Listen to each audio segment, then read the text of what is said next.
Heat Seekers, we are back with your week 4 quarterback tiers. We're going to get right into it. All you got to do is hit that like button real quick for the YouTube algorithm, and I will get right into tier 1. We got Lamar Jackson at the top. The dude is playing out of his mind, running for a ton of yards, passing for a ton of yards, touchdowns both ways. Everything's good when it comes to Lamar. Obviously, Buffalo, tough matchup. I don't think it matters for Lamar. Josh Allen right below him in that matchup. We could see them go back and forth the whole game. That's going to be a fun one to watch. I can't wait to watch that. Jalen Hurts, dude is still undervalued, but that passing attack, 300 yards in the first half last week, 3 touchdowns, just putting up big numbers. And Patrick Mahomes is Patrick Mahomes. A little bit of a down week last week, but we expect him to bounce back. And then tier 2, these guys have been more inconsistent this year. Tua, obviously, the tough matchup against Buffalo last week, plus the concussion. I was surprised they let him come back into the game. Obviously, the NFLPA didn't love it. So we don't know if he's going to play. If he does, he's in this range for me. Joe Burrow can have a big week and they could go back and forth. So love those back and forths. We got 2 of those already. And then Kyler Murray,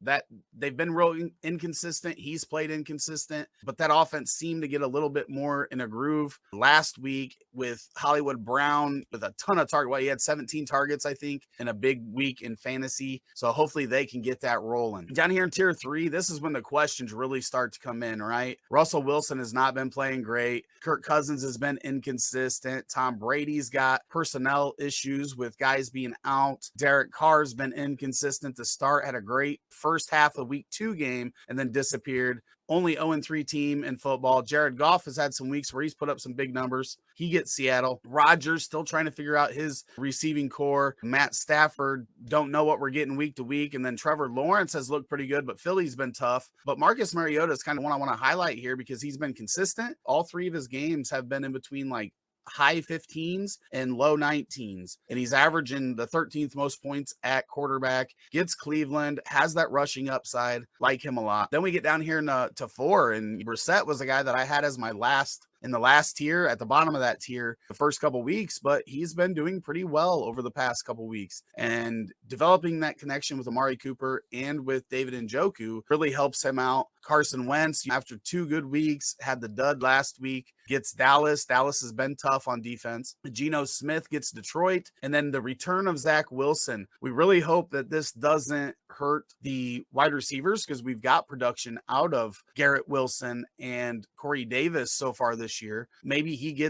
keeps them going and gets Elijah Moore a little more involved. He's got rushing upside and passing upside in that offense. Jameis Winston still has the back issue. And then Justin Fields, I almost had in the 5th tier. His rushing upside kept him in tier 4 for me this week. Hopefully they throw the ball a little bit more against the Giants. And then we got tier 5 with some guys that are really struggling and some guys that we don't know because Brian Hoyer, Mac Jones situation, if Mac Jones can't play. We haven't seen Brian Hoyer start a game in a while. Chase Daniel, if he ends up needing to get thrown in there because Herbert can't go. Teddy Bridgewater, if Tua can't go. We don't know about those guys. Cooper Rush has been pretty decent. There's just a lot of question marks for these guys in tier 5. If you like this, please hit that like and subscribe. And if you want to watch the tight end video, you can watch that here. And if you want to watch the running back video, you can watch that here. See you next week with the tight end rankings.